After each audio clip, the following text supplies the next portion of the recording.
Hello and welcome to the Firelands Raid Guide. My name is Eliana, and in this video I'll show you all you have to know about Shannox, the first boss in this new raid instance. All info is up to date as of patch 4.2, and some aspects of this encounter might become different or even irrelevant in the future.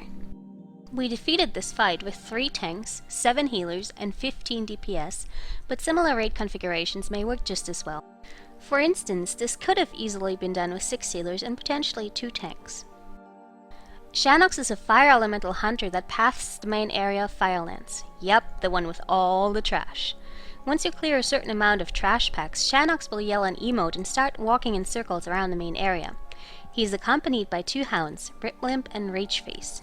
Riplimp can be tanked, while Rageface will just kinda run around and eat people.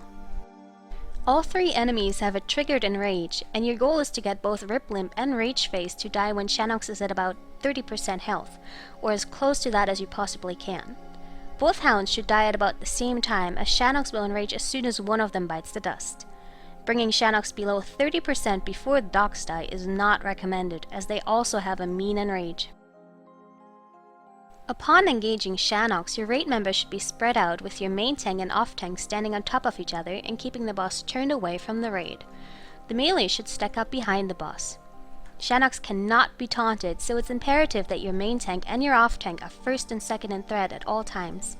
Every time Shannox uses Arcing Slash, which is a 120-degree cone cleave, he'll inflict Jagged Tear on his current target.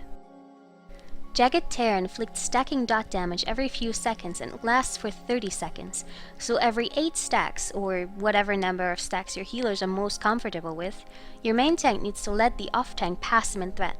Once the off tank acquires 8 stacks, the main tank needs to take over again. Rinse, repeat. Your third tank's job is kiting Riplimp, whose main ability, Limb Rip, also inflicts Jagged Tear. How does the third tank get to drop his stacks, you ask? Easy. Well, sort of. Shannox continuously throws out traps on random raid members. Some of them are immolation traps and look basically like a hunter's immolation trap. The other kind of trap he uses is crystal prison trap, which look like they have a miniature crystal inside. Both kinds of traps will arm after 2 seconds, so everyone in the raid needs to be always watching their feet. I found that having your camera horizontal instead of using bird's eye view makes seeing traps a lot easier. Both kinds of traps can detonate when either a player or one of the hounds steps on them, and that's the whole trick to it. Your Riplimp kiter needs to be on the lookout for the crystal traps and kite the hound over it. That way, Riplimp will be trapped long enough for the off-tank to reset his stacks of Jagged Tear. While the immolation trap deals a lot of damage, it's not the end of the world if a raid member steps on it. The crystal traps, on the other hand, will encase a raid member until the crystal is defeated, and it has several million health. Not only that, since a triggered crystal will act as a solid block, he might line of sight the tank healers from the Shannox tanks, and tank deaths are very hard to recover from on this fight. It's important to communicate newly spawned crystal traps on Ventrilo, so your kiter has an easier time luring Riplimp over one. The good news is that if you understand how to tank Shannox and Riplimp, the rest of the fight is very simple. The only other mechanics you have to deal with is Shannox's Spear Hurl and Rageface's eating of raid members. Spear Hurl will always land near Riplimp and is easily identified by the meteor animation followed by rings of fire it leaves on the ground. The rule to this ability is to never stand in the meteor area and to never stand in any of the fiery looking parts right after. Basically, the same as always, stuff on the ground in this encounter is always bad. Rageface is fairly easy to deal with. He'll run around and fixate on a random raid member for a while. While he does hit fast, he doesn't hit terribly hard, so just make sure to assign at least 1 healer to look out for his current threat target. He also has an ability called Face Rage, where he'll fixate on a target and deal a lot of damage.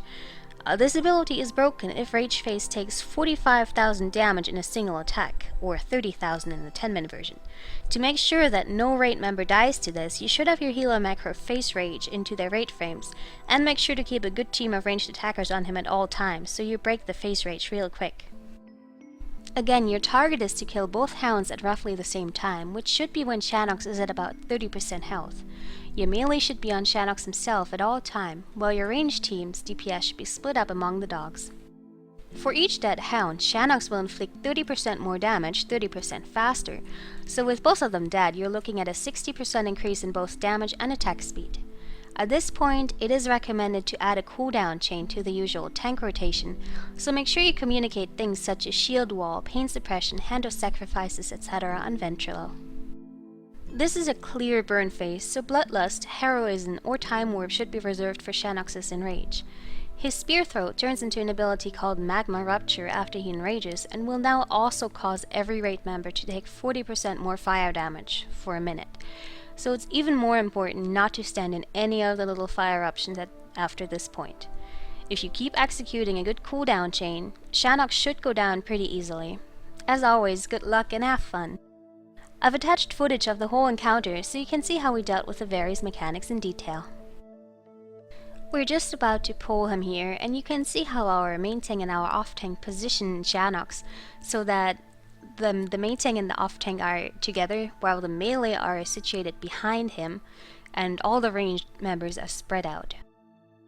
Our kiter picked up Riplimb and is actually about to trap him here in the background. See, he already trapped him once.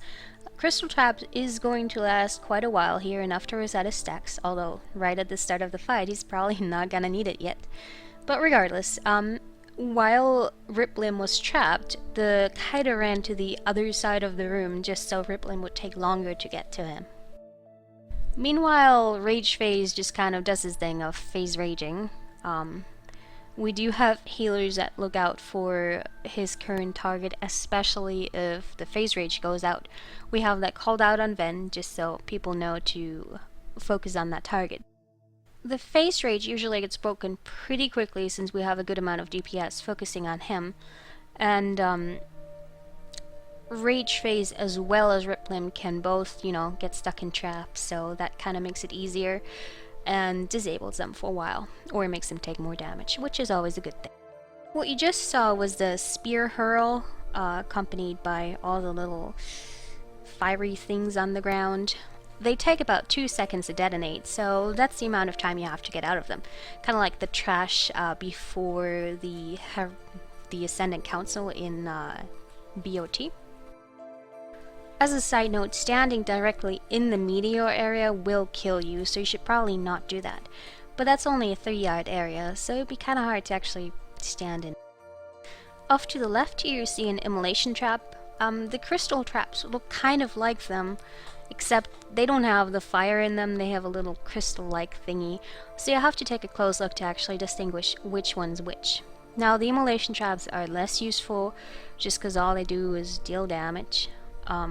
Crystal traps obviously are a lot more useful for kiting the dogs or disabling the dogs. The person that Rage Phase is currently mauling on can pull him onto a trap if it's nearby, but you shouldn't move too much with him on you just because, it's still a loss of DPS and he doesn't do that much damage, so it shouldn't be too much of a problem. As I mentioned in the first part of this, any crystal trap that actually triggers, be it on a dog or on a raid member, will cause a line of sight issue, so especially your tank healers need to make sure that they're not in a spot where they're easily gonna get blocked off from the tanks. So we kind of had our paladins off to the side so they wouldn't easily get line of sighted, and we also had the tanks themselves off to the side as opposed to, just facing the other way entirely away from us. That way we had the least line of sight issues. At first, we had a lot of melee getting stuck in the crystal traps, which would always be a huge issue because the melee were right in front of the ranged and the tanks were right in front of the melee, so everybody would be like, oh my god, I can't get to you, and then we'd have a dead tank. So you have to definitely watch out for that, and if possible, have your tanks communicate if they do absolutely need to move so the healers can get to them, because there's a crystal right in front of their face. All of this needs to be communicated and communicated quickly. If you have Prot Paladins or Ret Paladins in the raid, you can actually use their Hand of Self on the current threat target just to make the tank transitions a little easier. Helped us out a bit, but as long as your main tank and your off tank are capable at communicating when they need the other tank to take over, and communicate it well in advance.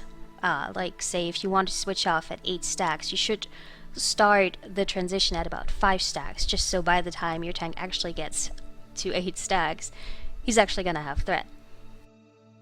If one of your raid members does get stuck in a crystal trap, you should have all your ranged raid members switch to the crystal trap and burn it down as quickly as possible.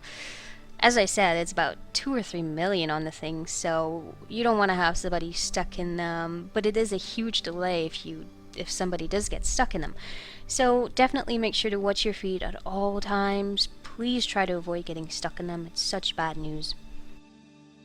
As for healing this, there's really not terribly much raid damage going on, so you definitely want to have, you know, at least 2 healers concentrate on the main threat target on Shannox. Maybe even 3 if you want. At least 1 or 2 that look out for Rage Face's current threat target, and then 1 that looks out for the Kiter. That should, in most cases, be enough, but, you know, it's a 25-man, so you kind of want to have everybody also watch out for everybody else. The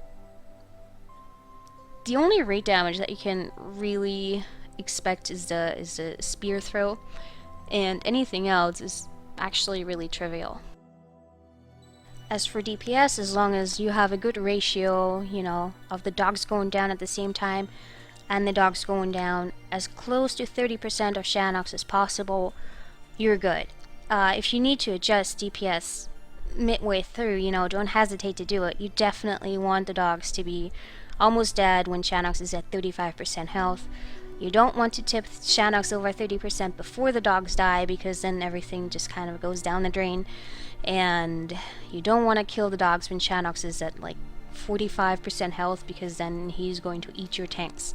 So make sure that your ratio is good at all times. If necessary, if you're the raid leader, adjust it midway through, as long as you get the ratio right.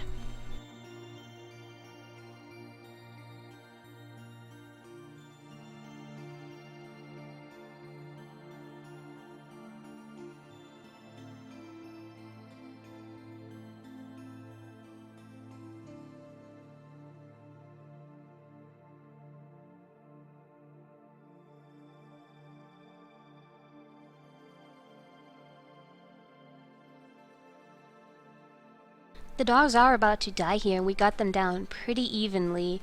You should be able to see on my rate frames that they were almost dead. I think we killed them within 10 seconds of each other or something like that. As soon as that happens, obviously if one dog dies first, all the ranged DPS should switch over to the other dog and finish him off. But as soon as both are dead, everybody needs to switch over to Shannox, and it's time to finish this. He just enraged. Tanks are going to be taking a lot of damage. The meteor hits a little harder, but is not a huge issue. As you can see, I just used my Guardian Spirit on the main tank. I believe he probably used a self cooldown right after that. Pain suppression is gonna come up at some point here. You just need to keep up a chain. Also, after the enrage, you do not want to be stepping into the immolation trap just because you have the 40% additional fire damage taken. So, you know, standing in anything fire related is probably going to hurt a lot more. Our main tank just died, so now it's up to the off tank to begin the cooldown chain as much as he can. A boss is going down pretty timely, so I don't actually think he dies before we kill it, which is good news. But there's a ton of damage going out at this point, and after your off tank dies, you know, you don't really have anybody that can tank with a lot of threat on the boss. So you definitely want to try and kill Shannox before you're both of your tanks die. We managed and got the spoils, which weren't all that good. But hey, whatever, it died. So I hope you you don't find Shannox too hard, and I hope this guide helped you. And good luck. Have fun, as always.